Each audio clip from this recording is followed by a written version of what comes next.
Bismillahirrahmanirrahim. Babun nahyi di sini bab menerangkan melarang anat fisyaibi dari mencabut bulu putih, rambut putih, rambut yang putih. Minal lihyati daripada rambut putih yang ada di jenggot, warroksi dan di kepala. Wa ghairihima dan yang selain di kepala dan di jenggot.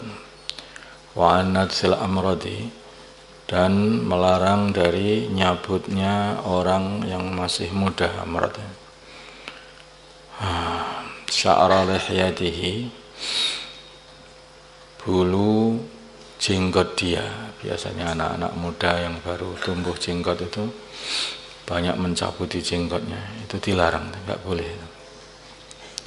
Inda awali tulu'ihi di ketika awalnya munculnya jenggot. An Amr bin Shu'aib dari Amr bin Shu'aib an Abi dari bapaknya, an jaddihi dari mbahnya, dari eyangnya yaitu Amr radhiyallahu taala anhu. Anin Nabi dari baginda Nabi Muhammad sallallahu alaihi wasallam. Jadi eyangnya Amr bin Shu'aib itu namanya adalah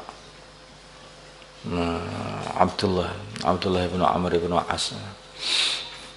Anin Nabi dari baginda Nabi Muhammad sallallahu alaihi wasallam qala bersabda baginda Nabi, la tantifu janganlah kalian cabut asyaiba rambut putihmu, asyaiba rambut putih.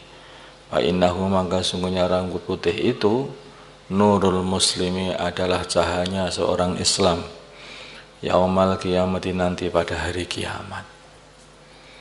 Di rambut putih orang Islam sampai rambutnya putih masih tetap Islamnya, maka itu nanti menjadi nur pada hari kiamat. Artinya dia ini telah menjaga imannya sampai rambutnya putih. Sehingga rambut putih itu akan jadi hiasan nanti pada hari kiamat. Di jenggot ataupun yang ada di kepala. Hadisun hasanun ini adalah hadis hasan. Rawahu Abu Dawud meriwayatkan hadis ini Abu Dawud wa Tirmidzi wa Nasa'i bi asanida dengan sanad hasanatin yang bagus, yang hasan. Qala berkata At-Tirmidzi, huwa hadis ini hadisun hasanun adalah hadis hasan.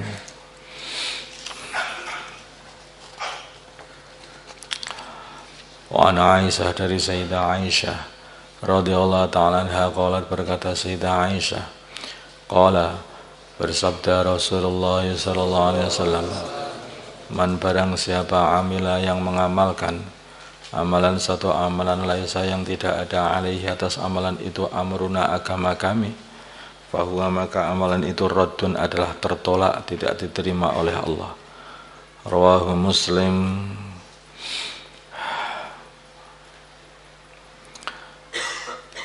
Jadi kenapa ini hadis ini kok dimasukkan oleh Imam Nawawi di dalam bab yaitu an-nahyu an natfis syaib.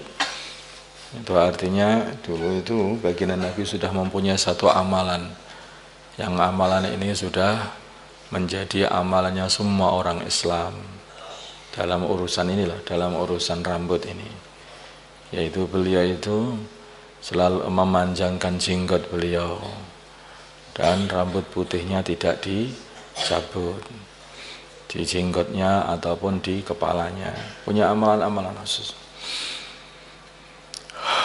Maka mencabut jenggot itu bukan amalan yang dibuat oleh baginda Nabi sallallahu alaihi wasallam dan para anbiya alaihi wassalam. Karena ini adalah bagian dari fitrah. Fitrah itu ada beberapa amalan yang diamalkan oleh seluruh para anbiya. Di antaranya itu adalah qasus sarib, yaitu memotong kumis. Terus ifa'ul lihyah, memanjangkan jenggot, membiarkan jenggot panjang. taklimul alfar, yaitu memotong kuku gak boleh dibiarkan panjang ya. Dimotong kuku itu amalannya para anbiya. Kemudian juga yaitu natful ibti,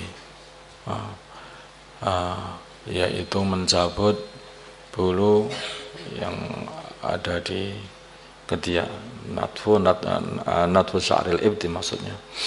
Kemudian yang ketiga khalqul anah, yaitu mencukur. Yang berikutnya khalqul anah, yaitu mencukur bulu kemaluan.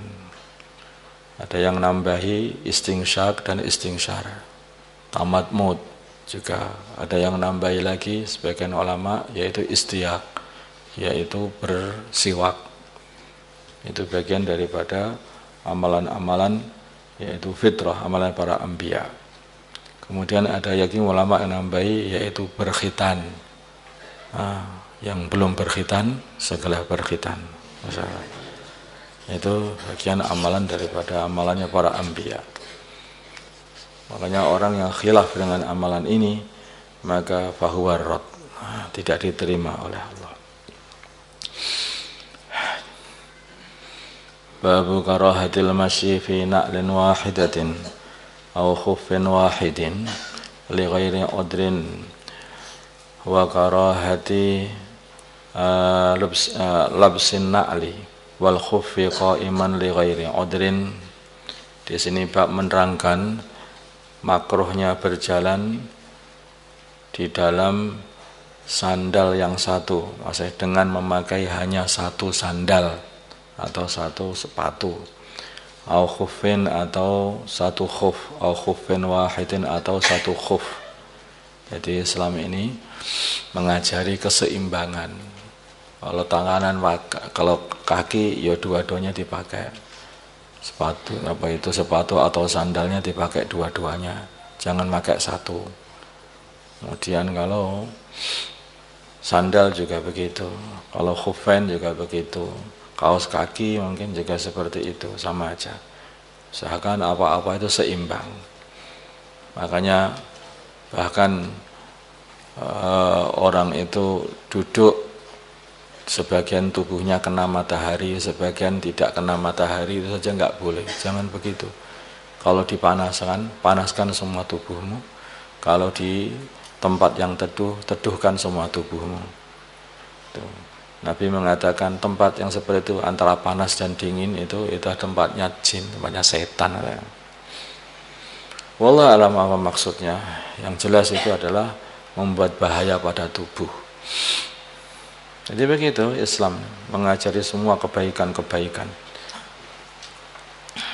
Dan juga makruhnya memakai sandal dan memakai khuf atau sepatu, atau khuf itu adalah satu kayak seperti sepatu tapi tipis, terbuat dari kulit. Iman dengan berdiri dengan tanpa ada uzur, tanpa ada udzur apapun. Jadi kalau memakai itu dengan duduk sebaiknya dengan duduk. Kecuali kalau ini yang dimaksud kalau pakai seperti pakai sepatu itu kan susah, tadi belakangnya itu, yang belakangnya mesti dimasukkan. Nanti kalau kamu makainya itu sambil berdiri, tahu-tahu itu terjungkal.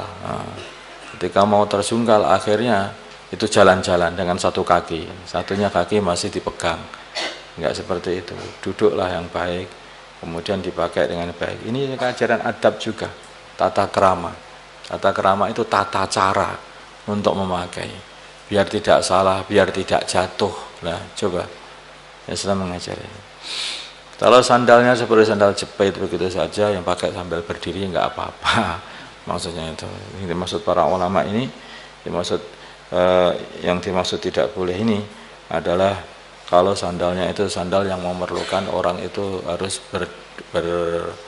berduduk, seperti sandal yang belakangnya ada talinya, sandal gunung itu ya, itu bertalinya, itu hendaknya duduk dulu kemudian dimasukkan baru berjalan.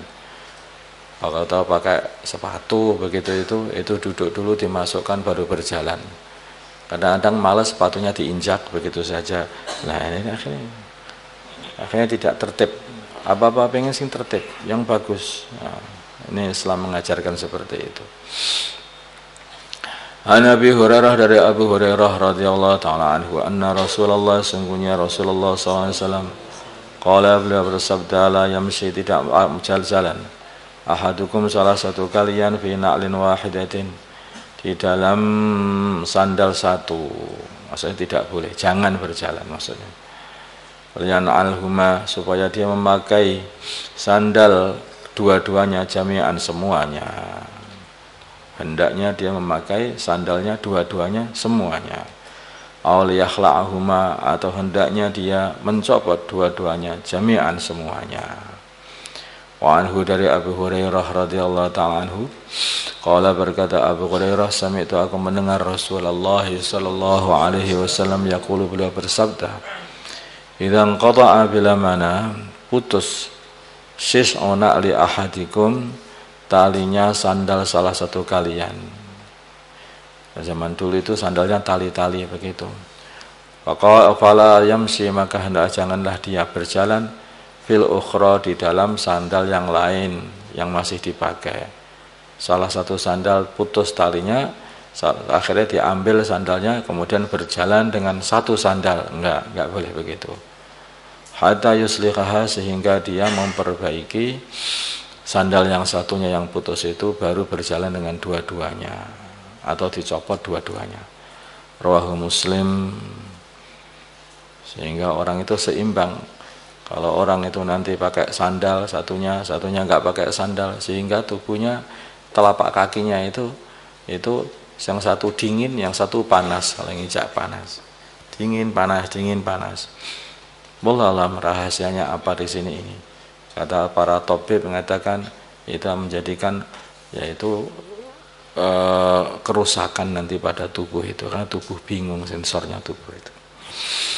Wa an Jabir, dari Sayyidina Jabir radhiyallahu anhu, anna Rasulullah, sungguhnya Rasulullah SAW, nah beliau melarang ayan ta'ila, untuk memakai sandal ar-rajulu, seorang laki-laki, qaiman, dengan berdiri.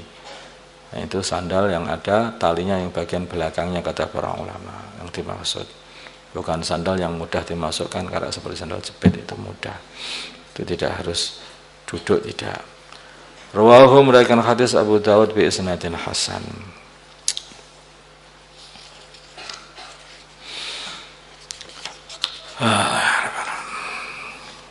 Allahumma salli ala Sayyidina Muhammad wa ala ali Sayyidina Muhammad, wa salli ala Sayyidina Ibrahim wa ala ali Sayyidina Ibrahim, wa barik ala Sayyidina Muhammad wa ala ali Sayyidina Muhammad, wa barik ala Sayyidina Ibrahim wa ala ali Sayyidina Ibrahim fil alamin innaka Hamidum Majid.